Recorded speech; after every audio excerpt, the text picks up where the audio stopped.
All right, we are live in beautiful, sunny Florida. And today, fight fans, we are going to be breaking down UFC on Fox 29, Gaethje versus Poirier in Glendale, Arizona. So, yeah, man.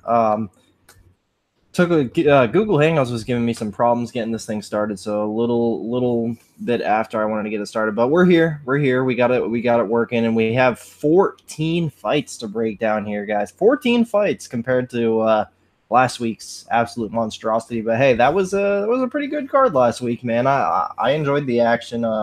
One of the best events of the year, in my opinion. I thought we had some really solid action. I mean, the absolute chess match that was Moicano versus Cater, though it was one-sided, just a beautiful performance by Renato Moicano. I severely enjoyed that. Rose versus Joanna, that was a great fight. Definitely thought Rose deserved that decision. Glad they gave it to her. Then in the main event, man, I mean, a lot of people are a little disappointed in Khabib, but Ally Quinte is a tough guy. He survived, so it is what it is. I enjoyed watching Khabib in action, and hopefully we'll see him against some top competition next time out. But yeah, man, we're here focusing on UFC Glendale this week, and man, and speaking of the last card, I did profit. It was like 0.3 units, so basically break even, but profit is a profit.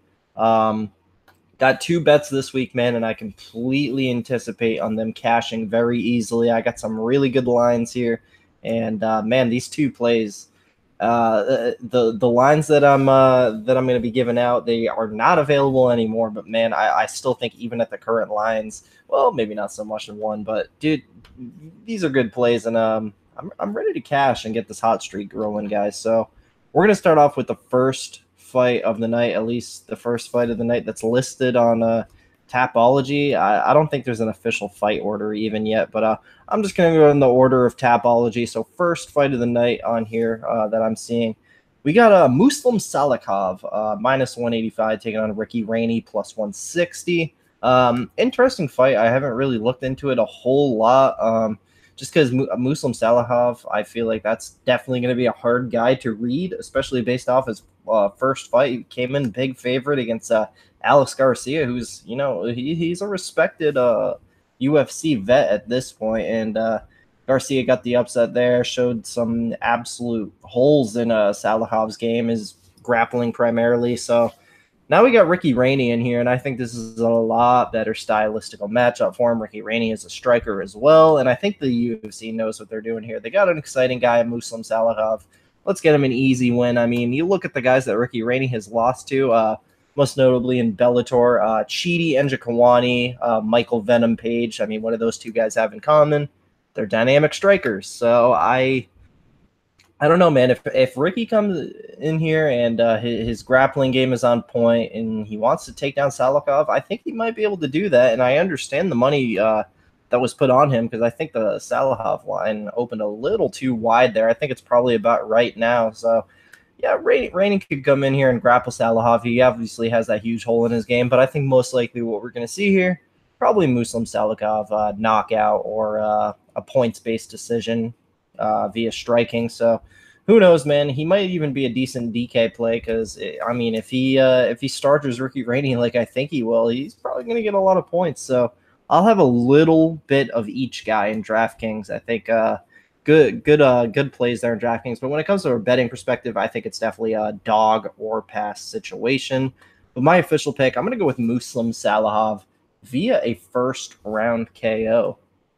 But pass there from a betting perspective. Moving on to the next one now. Got the biggest favorite of the card.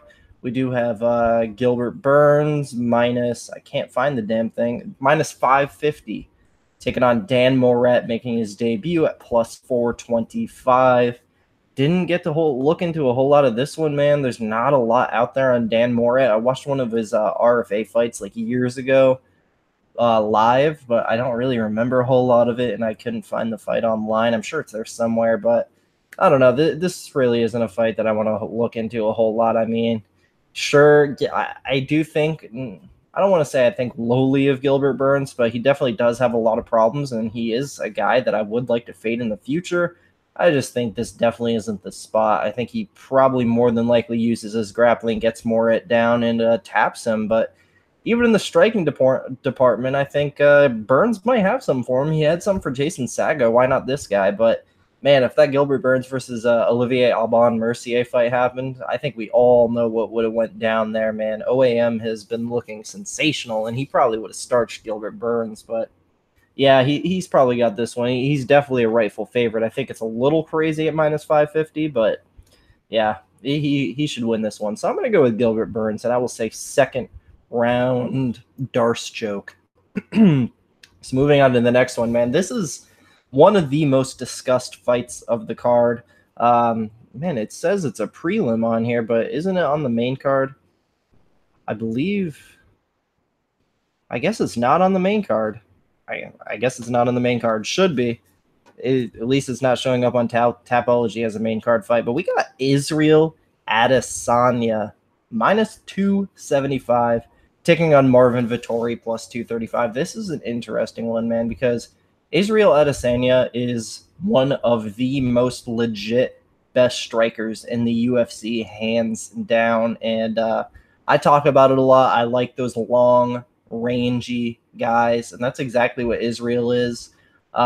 Thing is, yeah, he's 13-0. He's beaten dudes, but that last fight against Rob Wilkinson, and we can all agree Rob Wilkinson is one of the biggest jobbers in the UFC. Rob Wilkinson took him down 3 times. Sure, Israel got back up to his feet, knocked the guy out, but man, is that stuffing game and that get-up game going to be there against Marvin Vettori, who is a hell of a lot better grappler than Rob Wilkinson, and a lot stronger, a lot bigger? I mean, this could be the classic first L spot. This could be the classic letdown spot. I think Marvin Vettori is absolutely a live dog here at such a high price, plus 235, man. I mean, I know my boy UFC Bro Picks, Justin, he just bet Marvin Vettori, and man, if there wasn't 2 other plays that I like so much, I probably would be taking the chance here. But the thing is, can't trust Marvin so much, man, because Marvin does have his own problems. Then again, he is just a kid. He's 24 years old. He came into the UFC around my age. I think he has a problem where he gasses out a little bit. He has a problem where he makes mistakes in the octagon. He has a problem where he doesn't do things that he should do. I mean, I went huge on him against Vitor Miranda because I thought he was going to take Vitor Miranda down, but he went in there and stood with Vitor Miranda, struck with him, and there were some sweaty moments.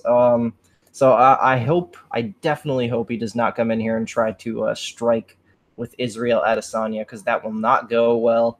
So that's a worry, that he'll go in there and try to think he can be a striker. And then the other worry is he gets him down, he holds him down, he beats him up for a little bit, but then he gasses out in the second or third and gets TKO'd. So there's multiple concerns here, which gives me enough reason not to want to bet Marvin Vettori here. It's such a close fight, though, in my eyes.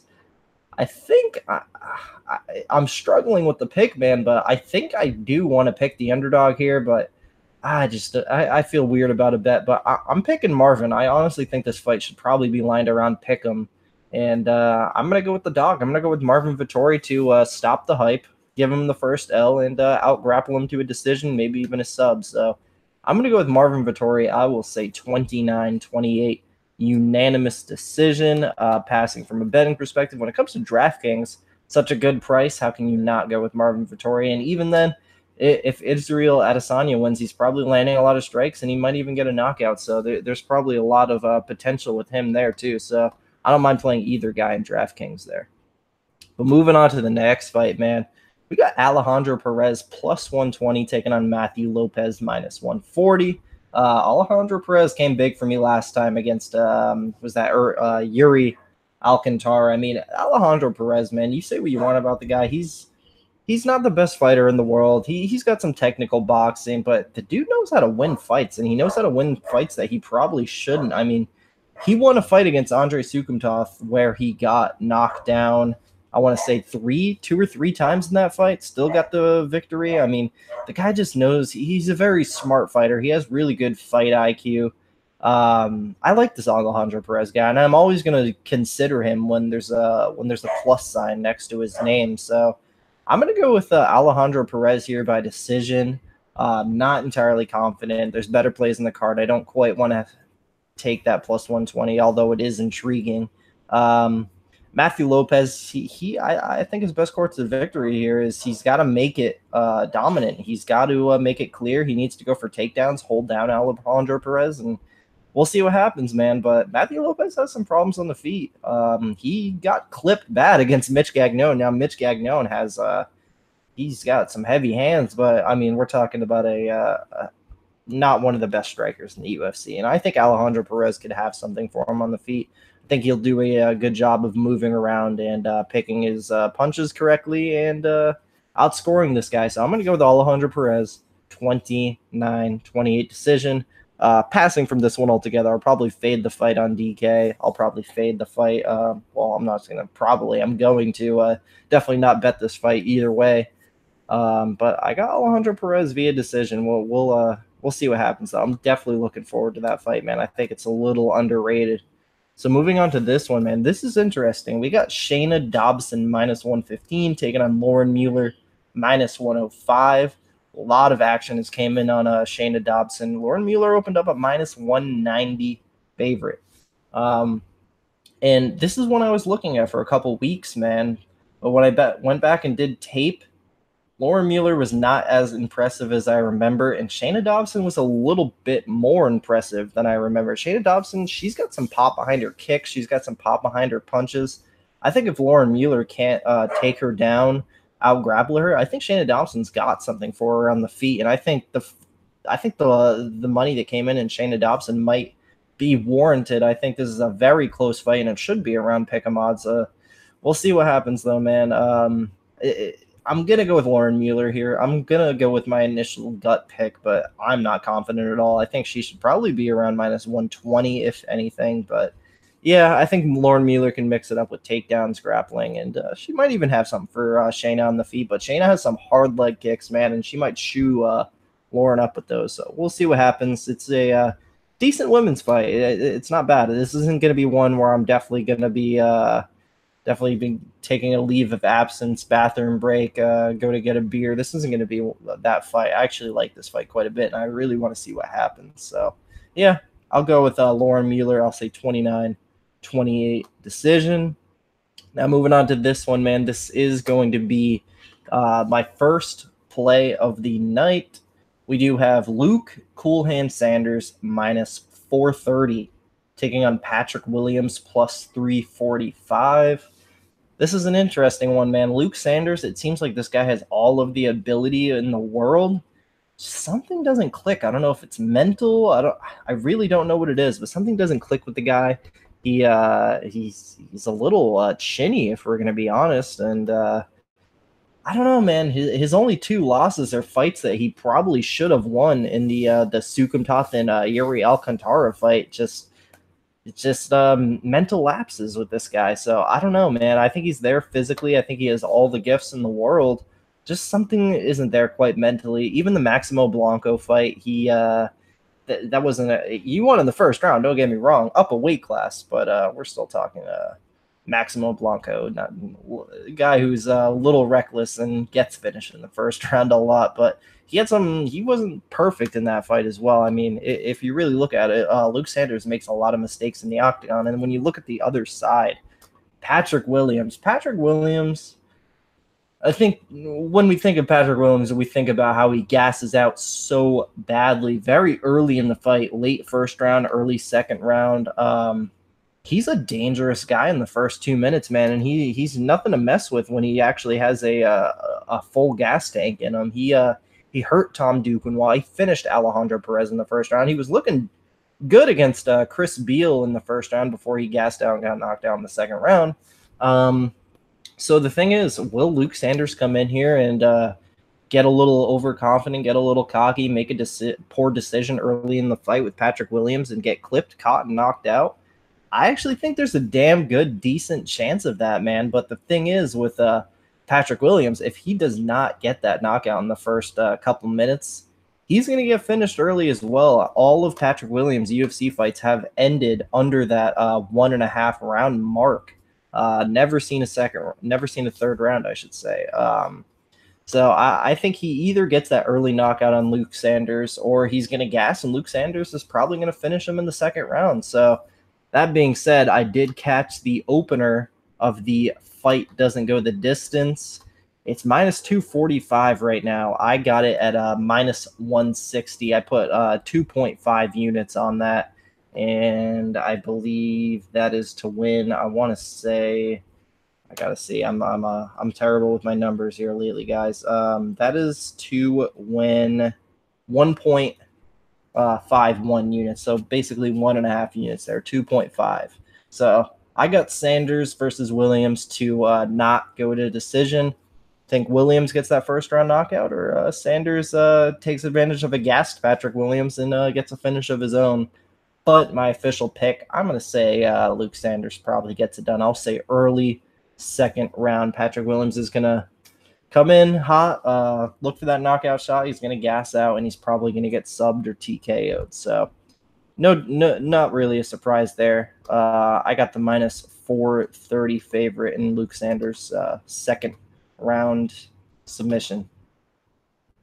Next fight of the night, we got Diego Lima minus 110 taking on Yushin Okami minus 110. So even odds here, man. And I kind of disagree. I kind of like Diego Lima here, man. Yushin Okami is shot at this point, man. I mean, with the guy's got all the experience in the world, and for him to still go out there, even if it's against an undersized Ovin St. Preux, one should not be getting Von Flue choked in the UFC. I know that's OSP's move, but man, one should not be getting submitted by Von Flue chokes in the UFC. That's all I'm going to say. And you look before that, Yushin Okami was on a 4-fight win streak against Andre Labato, Paul Bradley, Shingo Suzuki, and Ryoto Sakurai. So, I mean, Paul Bradley's really the only impressive win there. And even then, I thought he lost that fight. I thought Paul Bradley won that fight. I bet Paul Bradley there. I thought I got robbed, but it is what it is. Yushin Okami, he's 36. He's been around forever. He's definitely at the tail end of his career.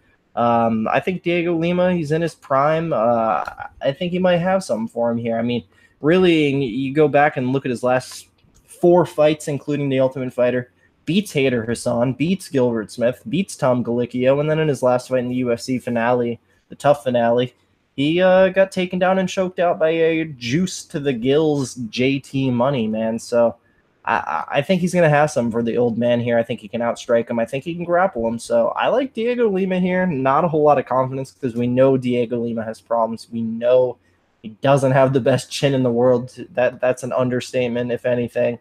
So, I mean, we'll see what happens. But I got Diego Lima, but no way can I trust him here. So I'll go with Lima. I think he gets it done probably by decision. So moving on to the next fight here, man, we got Wilson Hayes minus 140 taking on John Moraga plus 120. I actually think John Moraga is a live dog here, man. I think Wilson Hayes is I don't want to say he's on the tail end because if anything, John Moraga is probably on the tail end. But I think John Moraga turned things around. I don't know what happened, but he's looking a lot better. One does not simply KO the 14-0 Chechnyan star child that is Magomed Bibalutov. That was pretty impressive there, man. And, even look at all of his career losses. The dude has 6 losses. John Moraga loses fights, but against Sergio Pettis, Mateus Nicolau, Joseph Benavidez, John Dodson, Demetrius Johnson, and John Dodson again. So he's losing to top level, top 5, top 7 competition for sure. Wilson Hayes, I don't think he's quite there anymore, man. And I think if John Moraga can stuff the takedowns, avoid the grappling, I think he definitely has something for Wilson Hayes on the feet. I think we might even see another John Moraga knockout, man. So I think he's a live dog. I'm not really confident at all, though, just because both guys are at the tail end of the career. I don't know if I can trust a guy that's lost that many times in the UFC. I mean, I do think he has a winning UFC record, but John Moraga loses fights, and he loses fights against top guys. It's just a matter of whether or not is Wilson Hayes still a top 10 guy or not. And it's hard to say, but I'm going to go with the underdog. I'm going to go John Moraga, and I'm going to have a decent amount of him in DraftKings for sure. So I'll say John Moraga, second round TKO. So moving on to this one, man, this is the second and final play of the night, the big play for me. We got Arjan Bhullar minus 370 now. Taking on Adam Wyjorek, plus 310. Man, if you guys follow me on Twitter, you've seen I've been talking about this play for a while, and I'm super happy. I got good lines. I say lines because I was able to get some money on the opener, and then I was able to get some money on the minus 275. So, man, I got 5.5 units on Arjun Buller. Just going to come out and say it, 5.5 units to win. I think it's 2.74 to round average odds of minus 200. I caught the opener of minus 150. Didn't get to put as much on it as I wanted to, but I put some more on it at minus 275. So, yeah, it's 5.5 units to win 2.74. The deal here, man, I mean, Adam Wyjorek, we all thought he was going to come in here and stomp out old Anthony Hamilton because we know what a jobber Anthony Hamilton is. And Anthony Hamilton gave Adam Wyjorek a run for his money. Adam picked up the victory, man, but he showed major holes in his takedown defense. He showed major holes in pretty much every area of the game. I mean, this guy is not good at all. Not good at all. He is not UFC level. Then you look at the other hand, man, we got Arjun Buller coming in with that Olympic level wrestling. The guy reminds me a lot of Daniel Cormier, not even just the way he's shaped, his style, his mindset, his demeanor. I like Arjun Buller a lot. He's training at AKA with DC. I mean, he's following in DC's footsteps. I'm not saying he's going to be a great champion like DC, but this is a tailor-made matchup for him against Adam Wyjorek here. I mean, a guy who has virtually no takedown defense, a guy who looked terrible against the worst fighter on the roster in Anthony Hamilton. Now we get the Olympian Arjun Buller. And another thing about Arjun Buller, this guy has such a fan base behind him in the Indian community, man. I mean, a lot of people are pulling for him. He's got a lot of pressure on his shoulders, but I think he's the type of guy to thrive under that. I mean, we're talking about Olympic level wrestling with Arjun Buller, so I think the takedowns can come easily. I think even if the takedowns don't happen, I think he's just that good of an athlete that he can outstrike Adam Wyjorek as well. I wouldn't advise that. This is still heavyweight MMA, and if he's going to lose this fight, that's how it's going to happen. He's going to get fluke knocked out, but I don't think it's going to happen, man. I think he's a smart guy. He's going to go for the takedowns. He's going to grind this guy out, maybe even TKO Adam Wyjorek here. So 5.5 units on Arjun Buller to win 2.74. And I'm going to go ahead and pick Arjun Buller via third round TKO. So moving on to the next one, man. We got Antonio Carlos Jr. minus 260 taking on Tim the Barbarian Boach plus 220. I got Antonio Carlos Jr. here. I liked him a lot pre-tape. I definitely thought I was going to be betting him, but I don't know, man. We did see him get knocked out against Dan Kelly. Sure, he was just a kid. Sure, he made some mistakes in that fight. But I don't know, man. I think I think Antonio Carlos Jr. has improved quite a bit. We just saw Tim Boach against a very similar matchup in Jacare Souza. I'm not saying ACJ is quite on Jacare's level, but such a similar matchup. And ACJ is a fucking huge dude. He's one of the biggest middleweights on the roster. I think he can take Tim Boach down and sub him pretty much instantly, just like the Jacare fight. If not, I think if it gets to that second round and ACJ is a little tired, I think Tim Boach might have something for him, and he might get that the classic come from behind victory, that second or third round knockout. So we'll see, man. I think it's a little too much risky business to be laying minus 260 on Antonio Carlos Jr., but we'll see. He might make it look easy. Boach might make it look easy.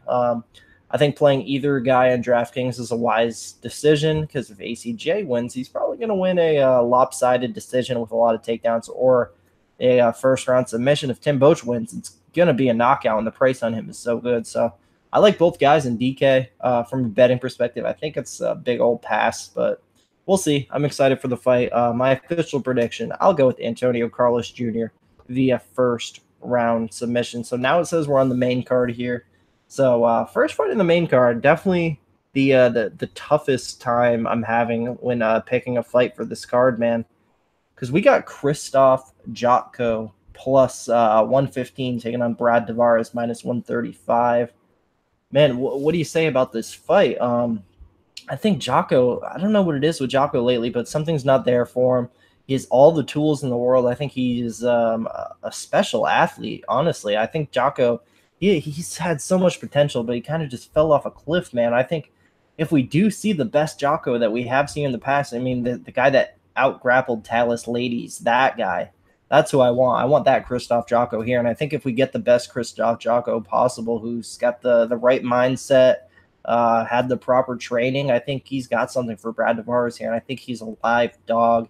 I understand the money that was put on Christoph Jocko, but when you go back and look at the tape, you watch each guy's last couple fights, Brad Tavares has been fighting a lot better than Christoph Jocko as of recently. And when we pick fights, we want to go with recently. We don't want to look at how good Jocko looked a couple of years ago. I want to look at the mistakes he made in the past couple of years, man. So I think the line might be right now at Brad Tavares minus 135, Jocko plus 115. I think Brad Tavares, he's probably got the sharper boxing at this point, and I think he can avoid takedowns. So I think Brad Tavares probably avoids takedowns and outboxes Christoph Jocko here over the course of 3 rounds. So I'm going to go with Brad Tavares, 29-28 decision. Pass from a betting perspective. I'm even going to pass in a DK because I don't really see a finish happening here. So moving on to the next fight, man, we got Michelle Waterson plus 110 taking on Courtney Casey minus 130. Biggest thing that jumps out for me here, man, is the size advantage for Courtney Casey. Michelle Waterson was outsized in a lot of her atom weight fights, and Courtney Casey is a woman who I have no idea how she even makes 115. So the size here is the biggest thing for me. I don't know if Michelle Waterson's going to be able to get it down to the ground where she probably wants it. I think this fight stays standing for most of it, and I'm going to go with the bigger, meaner girl in Courtney Casey. I think she outstrikes Michelle Waterson here over the course of 3 rounds, and I actually think she might go out here and beat Michelle Waterson's ass, man. I think she might even get a TKO finish. Just Courtney Casey, when you go back and look at the tape, though, she makes a lot of mistakes, doesn't have the best fight IQ, so I don't know if I can quite trust her, especially at a minus 130. In fact, when I could have gotten her at plus 120, I considered that a little bit, and I slightly regret not taking it, but it is what it is. I'm happy passing on a fighter who makes as many mistakes as Courtney Casey, but she's definitely going to be, and I'll even say a moderately confident pick here. I'm going to go with Courtney Casey via a 30-27 decision here to outstrike Michelle Waterson over the course of 3 rounds. So moving on to the co-main event of the evening, man, we got the natural-born killer Carlos Condit plus 170 taking on Alex Cowboy Oliveira minus 200. Man, couple of years ago, well, probably even a little more than a couple of years ago, 3 years ago, if you were to make this fight, Carlos Condit would smoke Alex Oliveira. Alex Oliveira, he's minus 200 favor here, and it's probably rightfully so. Carlos Condit has taken a lot of damage in his career. Carlos Condit, don't even know where he's at mentally. I don't know if he's fully into the game. There's just so many problems with Carlos Condit. He looked completely shot last time against Neil Magny, and I bet Neil Magny there, and that was a nice little cash, but it's sad to see where Carlos Condit has gone.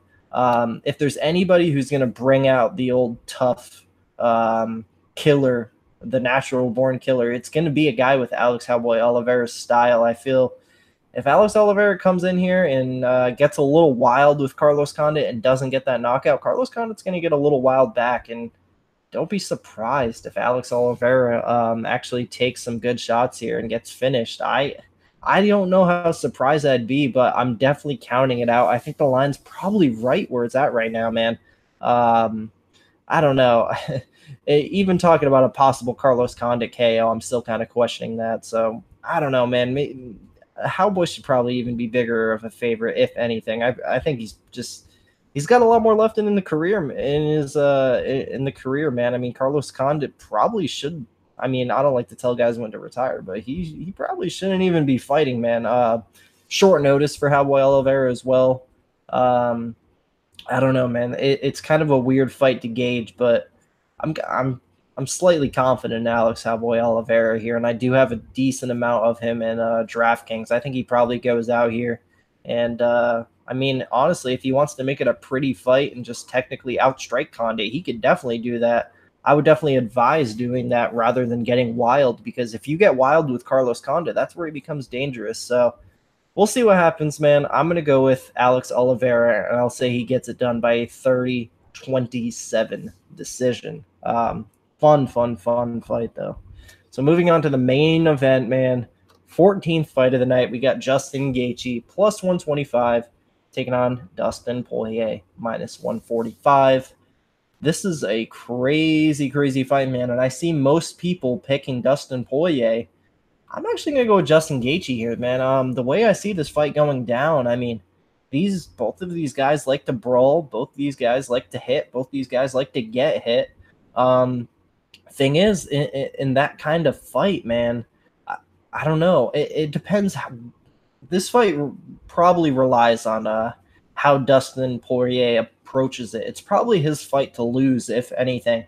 If he comes in here, just like the last fight, if he tries to come in here and make it a pretty fight and out-technique Justin Gaethje on the feet, he will probably be able to do that. But the thing is, maybe he even tries to do that, but eventually he'll get caught up in the brawl. Justin Gaethje's so good at bringing the brawl out of guys. Like, Michael Johnson knew he did not want to brawl with Justin Gaethje, but he brought him into that brawl. And I think Justin Gaethje might be able to bring Dustin Poirier into that brawl. And although I do think Dustin Poirier has the sharper striking, Justin Gaethje has the better chin here by a mile. I think Dustin Poirier, look at how many times Dustin Poirier has been knocked down and hurt in his career. It's a lot, man.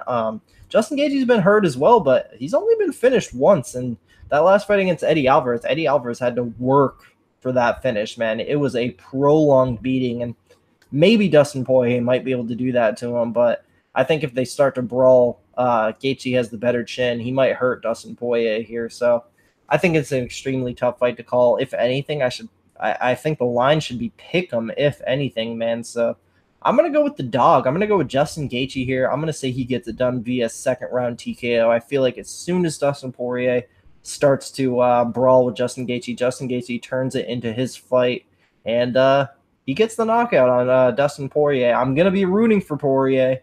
I like him a lot more. I've been a huge fan of Poirier for a long time, but man, I think I see way too many people picking him here. I see like 90% Dustin Poirier picks. So I don't know, man. I'm kind of fading the public there a little bit. I'm going to go with Justin Gaethje. I think he TKOs Dustin here, but I'm rooting for Dustin. I hope I'm wrong. So that's going to do it for me, guys. I appreciate you sticking around very much. Well, I can't wait for the action this weekend. We got 14 sick fights, man. Looking forward to it. I hope to cash these bets. Once again, I do have 5.5 units on Arjun Buller, and I do have 2.5 units on, or 2.4 units, sorry, on the Luke Sanders versus Patrick Williams doesn't go the distance. So hopefully 2 easy cashes this weekend, guys. Thank you very much for watching. Subscribe. Always doing these videos every card. I haven't missed a card since I started in September 2016. So subscribe, like the video. It takes 2 seconds. Comment below. I want to hear who all of you guys are betting this weekend. And yeah, that's going to do it for me, guys. Thank you very much for watching, and enjoy the fights this weekend.